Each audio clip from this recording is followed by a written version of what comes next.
शक्ति की ज्योति जगाएंगे, माँ का गुणगान सुनाएंगे। श्री दुर्गा सप्तशती के मंत्रों से हम कष्ट सभी मिटाएंगे।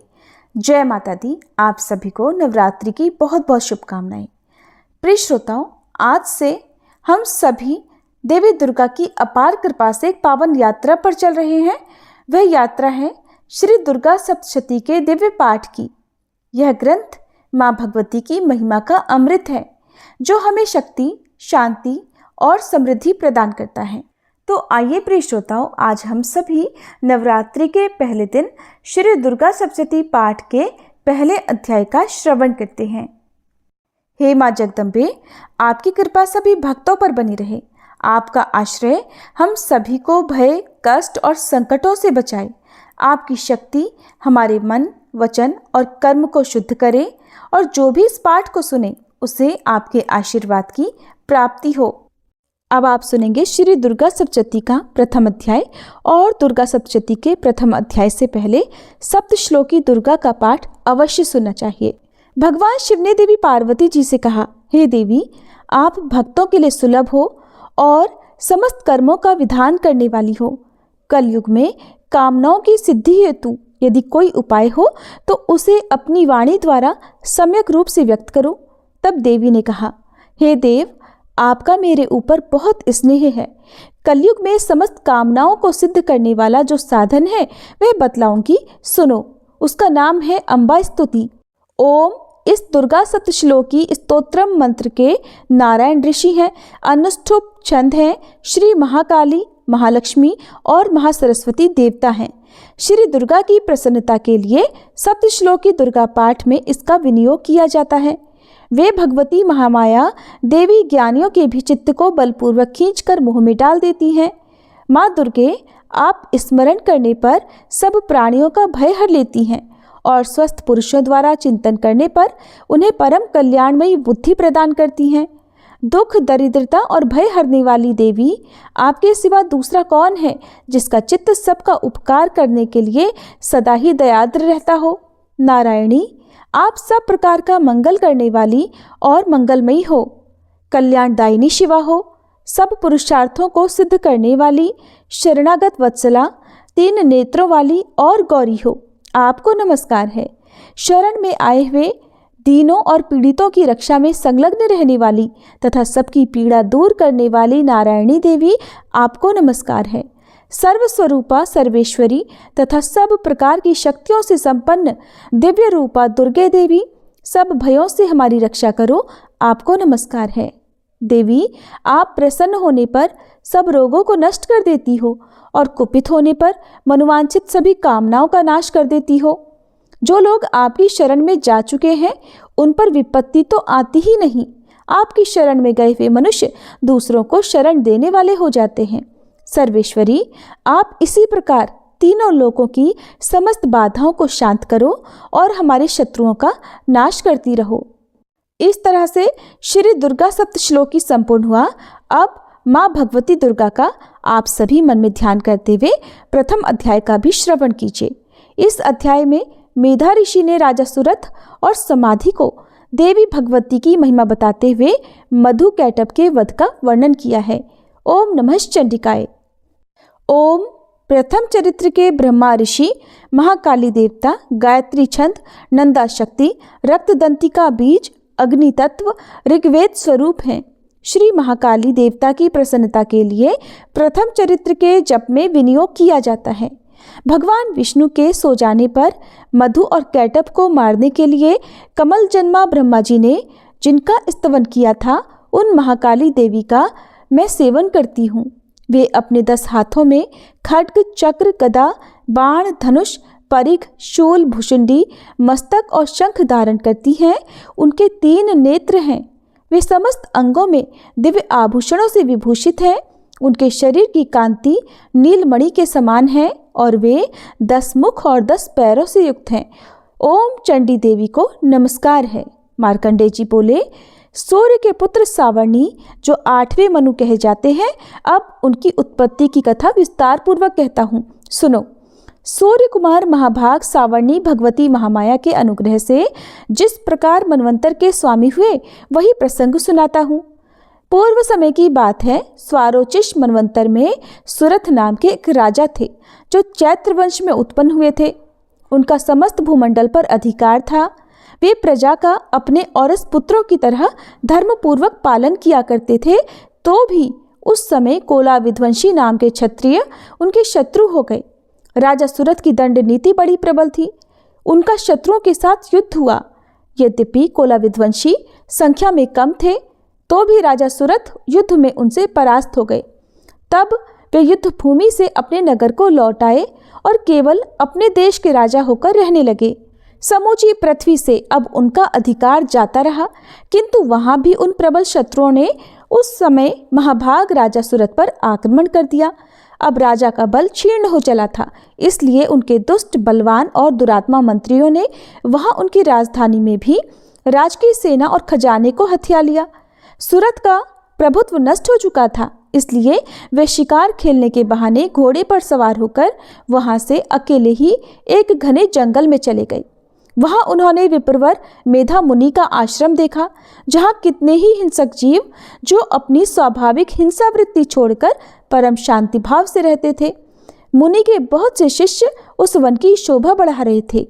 वहां जाने पर मुनि ने उनका सत्कार किया और वे उन मुनिश्रेष्ठ के आश्रम पर इधर उधर विचरते हुए कुछ समय तक रहे। फिर ममता से आकर्षित होकर वहां इस प्रकार चिंता करने लगे कि पूर्व काल में मेरे पूर्वजों ने जिसका पालन किया था वही नगर आज मुझसे रहित है। पता नहीं मेरे दुराचारी भृत्यगण उसकी धर्मपूर्वक रक्षा करते भी हैं या नहीं। जो सदा मद की वर्षा करने वाला और शूरवीर था, वह मेरा प्रधान हाथी अब शत्रुओं के अधीन होकर न जाने किन भोगों को भोगता होगा।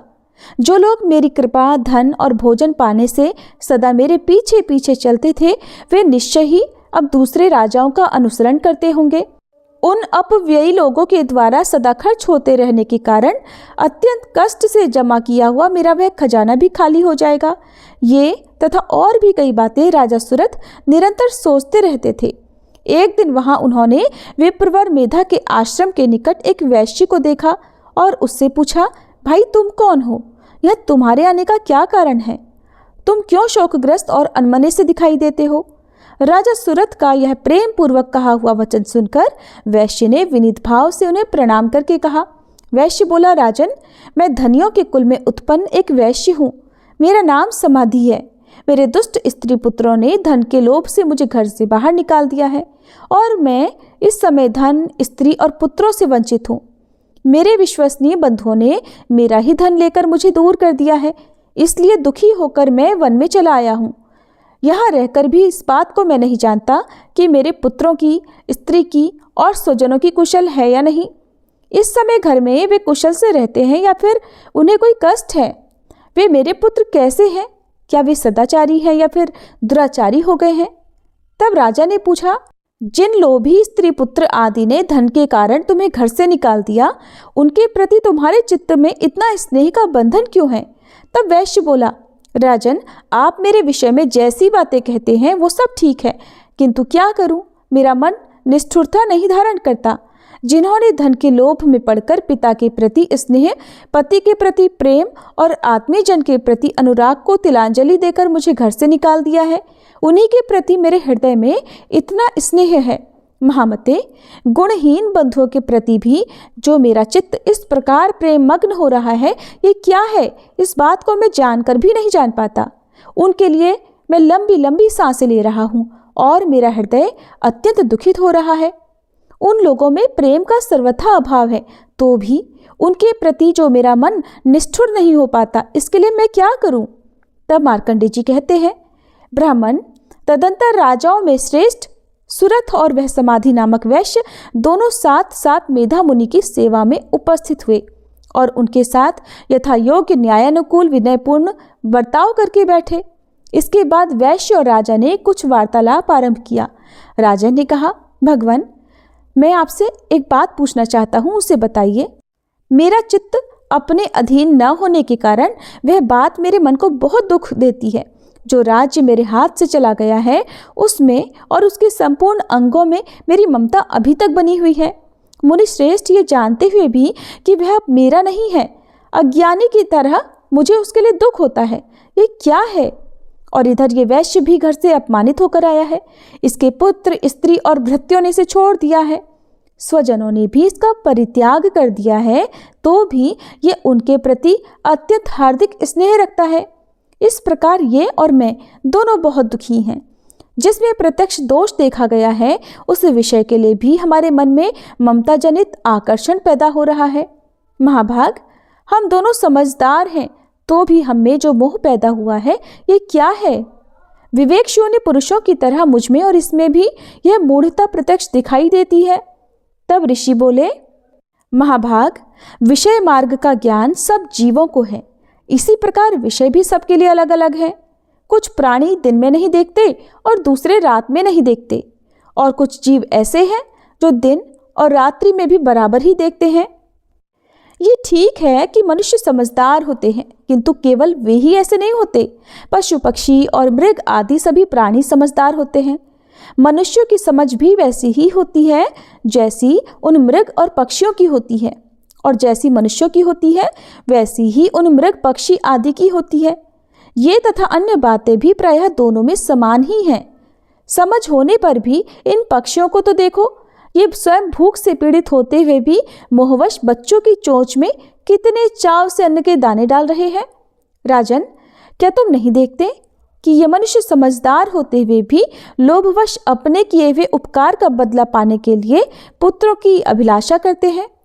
हालांकि उन सब में समझ की कमी नहीं है, फिर भी वे संसार की स्थिति अर्थात जन्म मरण की परंपरा बनाए रखने वाले भगवती महामाया के प्रभाव द्वारा ममतामय भंवर से युक्त मोह के गहरे गड्ढे में गिराए गए हैं। इसलिए इसमें आश्चर्य नहीं करना चाहिए। जगदीश्वर भगवान विष्णु की योग निद्रा रूपा जो भगवती महामाया है, उन्हीं से ये जगत मोहित हो रहा है। वे भगवती महामाया देवी ज्ञानियों के भी चित्त को बलपूर्वक खींचकर मोह में डाल देती हैं। वे ही इस संपूर्ण चराचर जगत की सृष्टि करती हैं, और वे ही प्रसन्न होने पर मनुष्यों को मुक्ति के लिए वरदान भी देती हैं। वे ही परा विद्या, संसार बंधन और मोक्ष की हेतुभूता सनातनी देवी तथा संपूर्ण ईश्वरों की भी अधीश्वरी हैं।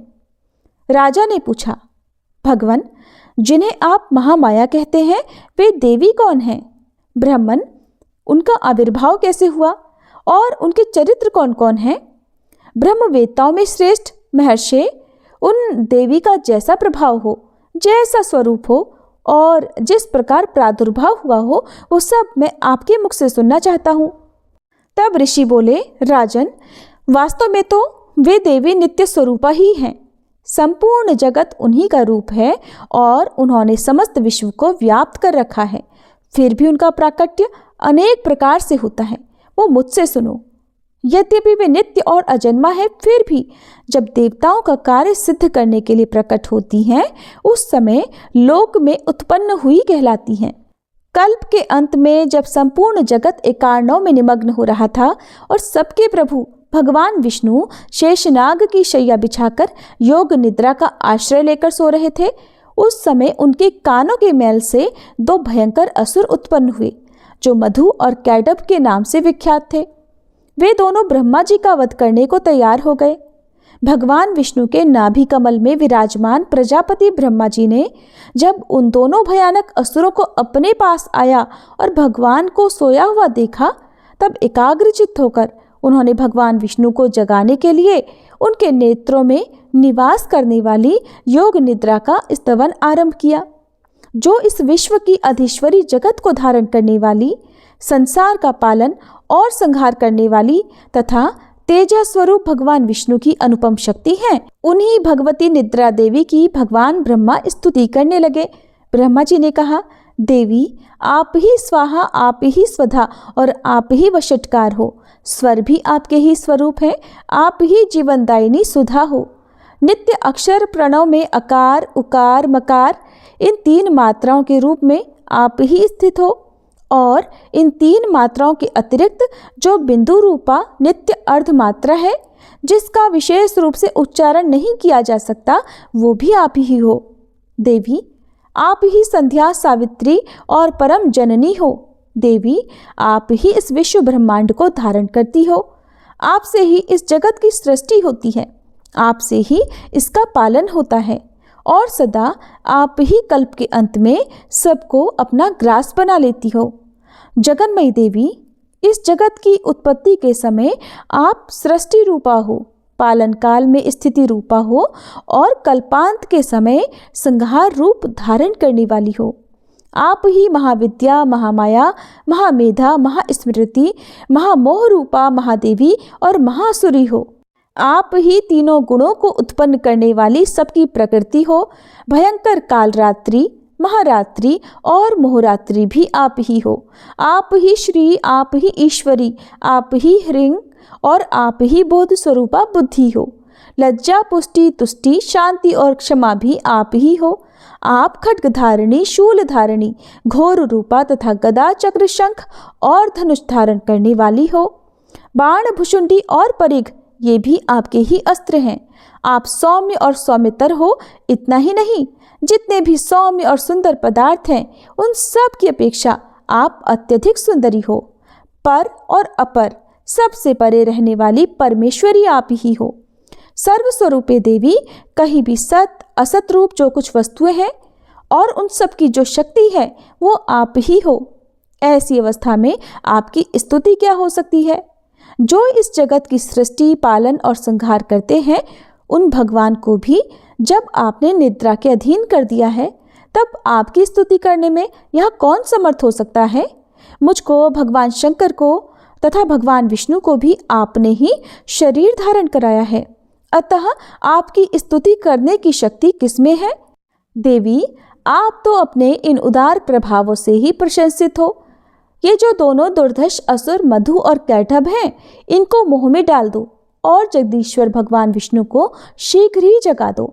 साथ ही इनके भीतर इन दोनों महान असुरों को भी मार डालने की बुद्धि उत्पन्न कर दो। ऋषि कहते हैं, राजन, जब ब्रह्मा जी ने वहां मधु और कैटभ को मारने के उद्देश्य से भगवान विष्णु को जगाने के लिए तमोगुण की अधिष्ठात्री देवी योग निद्रा की इस प्रकार स्तुति की, तब वे भगवान के नेत्र, मुख, नासिका, बाहु, हृदय और वक्ष स्थल से निकलकर अव्यक्त जन्मा ब्रह्मा जी की दृष्टि के समक्ष खड़ी हो गई। योग निद्रा से मुक्त होने पर जगत के स्वामी भगवान जनार्दन उस एकार्णव के जल में शेषनाग की शैया से जाग उठे। फिर उन्होंने उन दोनों असुरों को देखा। वे दुरात्मा मधु और कैटभ अत्यंत बलवान तथा पराक्रमी थे और क्रोध से लाल आंखें किए वे ब्रह्मा जी को खा जाने के लिए उद्योग कर रहे थे। तब भगवान श्री हरि ने उठकर उन दोनों के साथ 5000 वर्षों तक केवल बाहुयुद्ध किया। वे दोनों भी अत्यंत बल के कारण उन्मत्त हो रहे थे। इधर महामाया ने उन्हें मोह में डाल रखा था, इसलिए वे भगवान विष्णु से कहने लगे, हम तुम्हारी वीरता से संतुष्ट हैं, तुम हम लोगों से कोई वर मांगो। तब श्री भगवान बोले, यदि तुम दोनों मुझ पर प्रसन्न हो तो अब मेरे हाथों मारे जाओ। बस इतना सही वर मैंने मांगा है, यहाँ दूसरे किसी वर से क्या लेना है। ऋषि कहते हैं, इस प्रकार धोखे में आ जाने पर जब उन्होंने संपूर्ण जगत में जल ही जल देखा, तब कमल नयन भगवान ने कहा, जहाँ पृथ्वी जल में डूबी हुई न हो, जहाँ सूखा स्थान हो, वहीं हमारा वध करो। ऋषि कहते हैं, तब तथास्तु कहकर शंख, चक्र और गदा धारण करने वाले भगवान ने उन दोनों के मस्तक अपनी जांघ पर रखकर चक्र से काट डाले। इस प्रकार ये देवी महामाया ब्रह्मा जी की स्तुति करने पर स्वयं प्रकट हुई थी। अब पुनः तुमसे उनके प्रभाव का वर्णन करता हूँ, सुनो। भक्तों की सुन विनती माता, कृपा करो अब दयालु बनके, जो भी तेरा नाम जपे माँ, छूटे सभी संकट जीवन के। आज का ये पहला अध्याय माँ की कृपा से पूर्ण हुआ। माता रानी की अपार अनुकंपा आप सभी पर बनी रहे और जो भी श्रद्धा से ये पाठ सुन रहा हो, माँ उसकी मनोकामनाएं पूर्ण करे और उसके जीवन में सुख शांति बनी रहे। आप सभी से अनुरोध है कि आज के इस पावन प्रसंग को अपने परिवार और मित्रों तक पहुंचाए ताकि माँ की कृपा सभी को प्राप्त हो। कल हम दुर्गा सप्तशती के अगले अध्याय के साथ फिर से मिलेंगे। तब तक माता रानी की भक्ति में लीन रहिए। जय माता दी।